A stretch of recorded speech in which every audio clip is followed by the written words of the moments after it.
Olá, pessoal! Prontos para mais uma aula? A aula de hoje será de matemática e suas tecnologias. E vamos trabalhar a habilidade de resolver situação-problema envolvendo a variação de grandezas, direta ou inversamente proporcionais. Boa aula! Oi, pessoal, tudo bem? Meu nome é Vitor Israel, sou professor de matemática e eu estou aqui nesse vídeo hoje para te ajudar com a habilidade 16 do Enem, que aparece bastante nas provas, que trata do seguinte: resolver situação-problema envolvendo a variação de grandezas direta ou inversamente proporcionais. Então, nesse caso, é muito importante que a gente verifique quando existe a relação de grandezas diretamente proporcionais ou grandezas inversamente proporcionais dentro de uma situação-problema. Então, dentro disso, a gente vai utilizar alguns conceitos como proporcionalidade entre as grandezas. Então, a gente vai tocar nesse tópico de proporção. A gente tem que entender que duas grandezas diretamente proporcionais vão ter essa relação, como diz o nome, direta. Ou seja, quando uma aumentar, a outra também vai aumentar. Ou então, quando uma diminuir, a outra também vai diminuir. Um bom exemplo de grandezas diretamente proporcionais: a gente pode ter o preço de algum alimento por quilo. Ou seja, quanto maior a massa do alimento comprado, maior vai ser o preço daquele produto comprado. Uma boa relação que pode ser exemplo de inversamente proporcional é o número de horas trabalhadas e o número de dias. Se a gente trabalha mais horas por dia, a gente vai trabalhar menos dias e vice-versa. Então, a gente tem uma grandeza inversa, tem grandezas inversamente proporcionais. E a gente pode resolver isso utilizando regra de 3. A gente pode usar a regra de 3 de forma direta ou de forma inversa. Bom, qual é a importância dessa habilidade? A gente vai visualizar da seguinte forma: a gente vai ter a dimensão de como uma variação em uma das grandezas afeta a outra grandeza, que pode ser, como a gente já falou, direta ou indireta. Além disso, é importante que se criem parâmetros que auxiliem a compreensão das variações entre as duas grandezas. Criar parâmetro, ter essa noção de dimensão.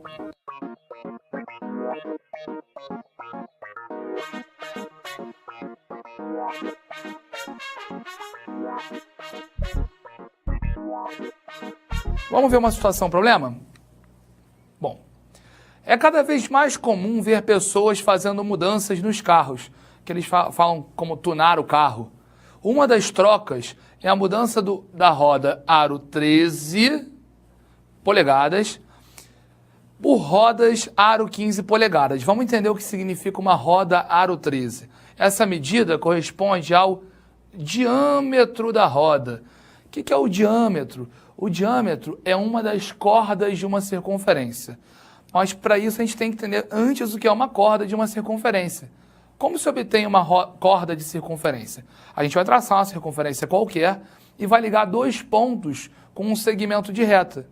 Então, ligando-se dois pontos distintos de uma mesma circunferência, a gente está traçando uma das cordas. A maior corda que a gente pode traçar dentro de uma mesma circunferência é essa aqui.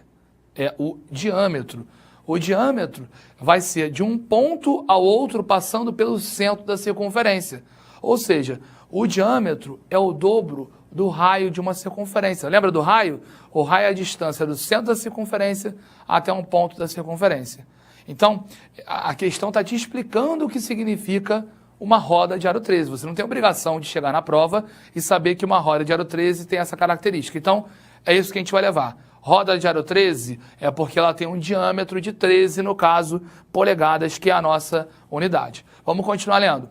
Imagine um veículo se locomovendo, isso é importantíssimo, em linha reta. Então, o volante vai estar completamente parado, não tem curva. Para que uma roda complete 100 voltas, tal veículo deveria se locomover por X polegadas. Depois da mudança, o veículo deve se locomover por Y polegadas. Qual a diferença entre X e Y? Então vamos parar e vamos pensar um pouquinho, gente. A gente tinha uma roda de aro 13 e agora a gente tem uma roda de aro 15. Ou seja, a gente aumentou o aro. O que a questão explicou para a gente? O que é esse aro da roda? É o diâmetro. Então, como a gente está aumentando o diâmetro dessa roda, a gente está aumentando, consequentemente, o raio. Quando a gente aumenta o raio de uma circunferência, de uma roda, o que vai acontecer? Ela vai ficar maior. Então, o que vai ser a consequência principal dessa questão? A gente vai ter uma roda maior, então para ela dar uma volta completa, ela vai percorrer dentro do deslocamento uma distância maior. De que forma? A gente tem que lembrar do seguinte, como é que a gente verifica uma volta completa em uma circunferência? Qual é o comprimento de uma circunferência? Existe uma fórmula para isso. O comprimento de uma circunferência é dado por 2πr. Ou seja, a gente vai pegar o 2, vai multiplicar pelo π e multiplicar pelo r. Esse π é um número irracional, ele vale aproximadamente 3,14. Em algumas questões ele é dado como aproximadamente 3. Então, o que a gente tem que pensar? A roda tinha aro 13, a roda tinha diâmetro de 13 polegadas. Não esquece que o diâmetro é o dobro do raio. Então, o nosso raio é a metade do diâmetro. O raio vai ser a metade de 13.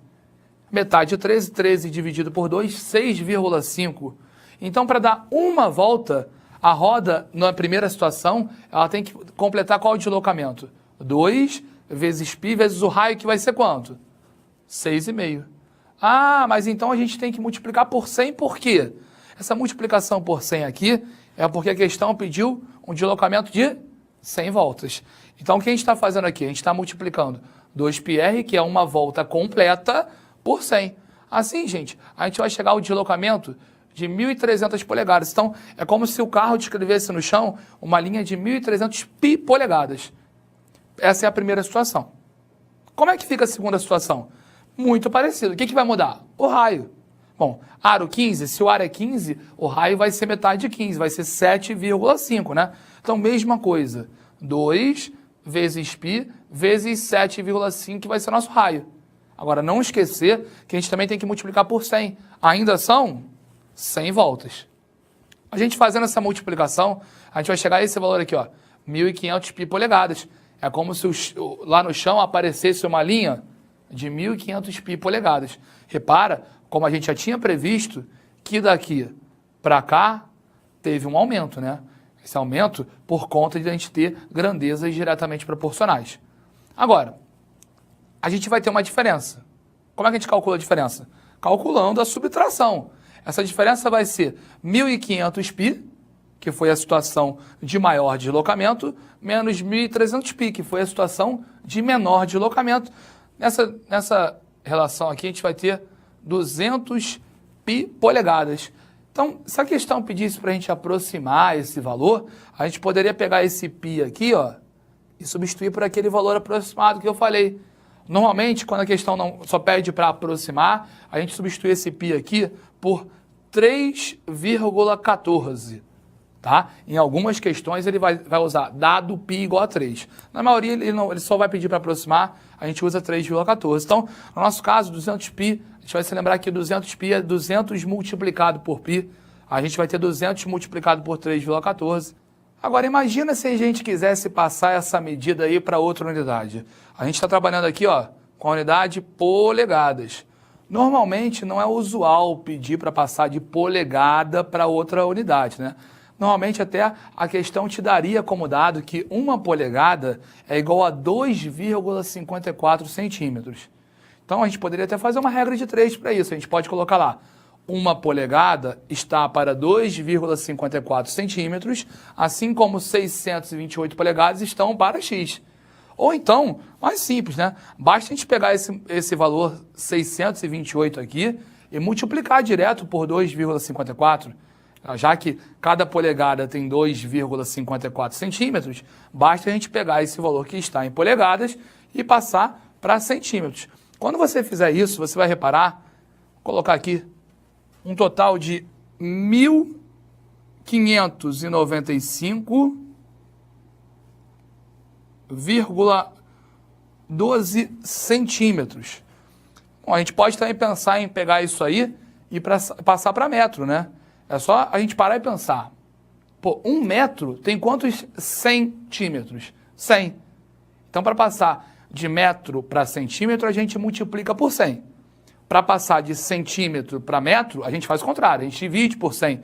Nesse caso é só parar e pensar, se eu vou dividir esse número aqui por 100, eu vou pegar essa vírgula aqui, ó, o 100 tem 2 zeros, eu vou pegar essa vírgula, eu vou mandar 2 unidades para a esquerda, né? Então isso aqui, gente, eu posso dizer que é igual a 15,9512 metros, aproximadamente 16 metros. Tá? Então, a questão poderia te pedir nessa unidade. Para fechar, então, esse tipo de raciocínio, não pode esquecer. Grandezas diretamente proporcionais. Vamos colocar um D aqui, ó, de diretamente proporcionais. Se uma aumenta, a outra também aumenta. Se uma diminui, a outra também diminui. Então, tem que ter essa relação direta. Grandezas inversamente proporcionais. Quando uma aumenta, a outra diminui. Quando a primeira diminui, a segunda aumenta. É importante que a gente tente, então, lembrar de alguns exemplos de quando as grandezas vão ser diretamente proporcionais e de quando essas grandezas vão ser inversamente proporcionais. Então, quando as duas aumentam, ao mesmo tempo elas são diretamente proporcionais. Quando as duas diminuem ao mesmo tempo, elas são diretamente proporcionais. Quando uma aumenta e a outra diminui e vice-versa, elas são inversas. Agora, vamos tentar pensar no seguinte exemplo. Imagina que a gente tem num barco o suprimento para 4 dias, tá certo? Agora, eu quero colocar um barco com suprimento, com comida lá para que dure 4 dias. Se eu desejo aumentar o número de dias dessa viagem, se eu chego lá, não, eu não quero mais que sejam 4 dias, eu quero que sejam 8 dias. O que eu estou fazendo? Eu estou dobrando a quantidade de dias. Então, para que eu consiga satisfazer a necessidade, o que eu vou ter que fazer com o suprimento? Dobrar também. Então, esse é um ótimo exemplo de grandezas diretamente proporcionais. Agora, vamos pensar numa outra ótica. Ainda nesse exemplo do barco lá com o suprimento. Imagina que a gente tem dentro desse barco 10 tripulantes. E que esses 10 tripulantes vão ficar durante 4 dias nesse barco.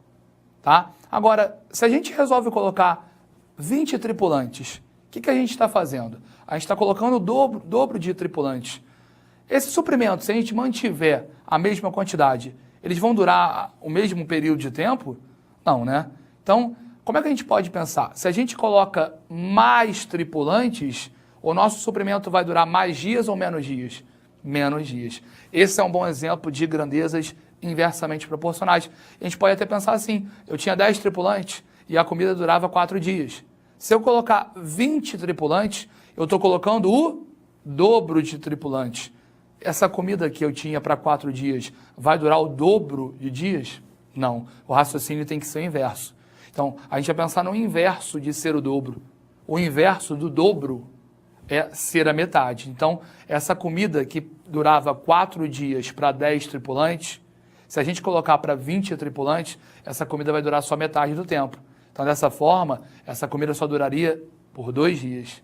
Então, esses exemplos são bons para que a gente possa imaginar e visualizar todas as situações que podem aparecer na prova do Enem. Isso, com certeza, deve aparecer.